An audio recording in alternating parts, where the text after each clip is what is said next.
தலைவர் பிரதமர் மோடி என்று ராகுல் காந்தி கடும் விமர்சனம். மக்களவைத் தேர்தலில் பாஜக 150 இடங்களை தாண்டாது என்றும் திட்டவட்டம். உத்தரப்பிரதேசத்தின் அமேதி தொகுதியில் ஏன் போட்டியிடவில்லை என செய்தியாளர்கள் எழுப்பிய கேள்விக்கு ராகுல் காந்தி பதில். கட்சி தலைமை உத்தரவிடாததால் போட்டியிடவில்லை என விளக்கம்.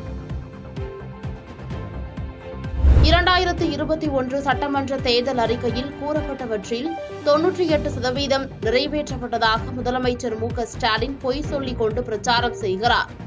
செய்தியாளர்கள் சந்திப்பில் அதிமுக பொதுச் செயலாளர் எடப்பாடி பழனிசாமி குற்றச்சாட்டு. காவிரி நீர் பங்கீடு விவகாரத்தில் கூட்டணிக்காக தமிழகத்தின் நலனை திமுக பலி கொடுத்து விட்டதாக எடப்பாடி பழனிசாமி குற்றச்சாட்டு.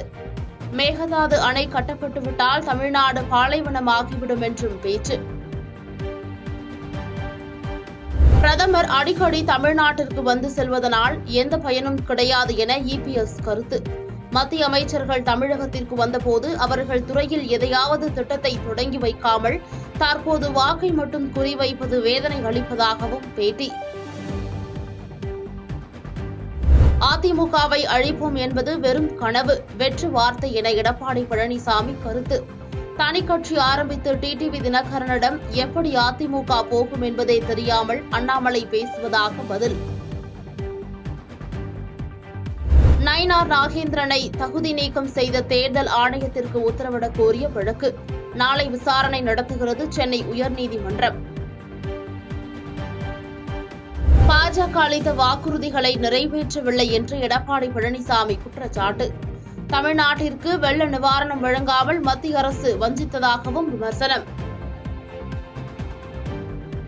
திருப்பதி ஏழுமலையான் கோயிலில் சுவாமி தரிசனம் செய்த இந்திய பேட்மிண்டன் வீராங்கனை பி.வி. சிந்து விஐபி தரிசனத்தின் மூலம் தனது குடும்பத்தினருடன் சுவாமி சேவையில் பங்கேற்று நேர்த்திக்கடன் செலுத்தினார். மதுரையில் அதிமுக வேட்பாளருக்கு ஆதரவாக பிரேமலதா தேர்தல் பிரச்சாரம். மதுரையின் மருமகளாக வாக்கு கேட்டு வந்திருப்பதாக பேச்சு.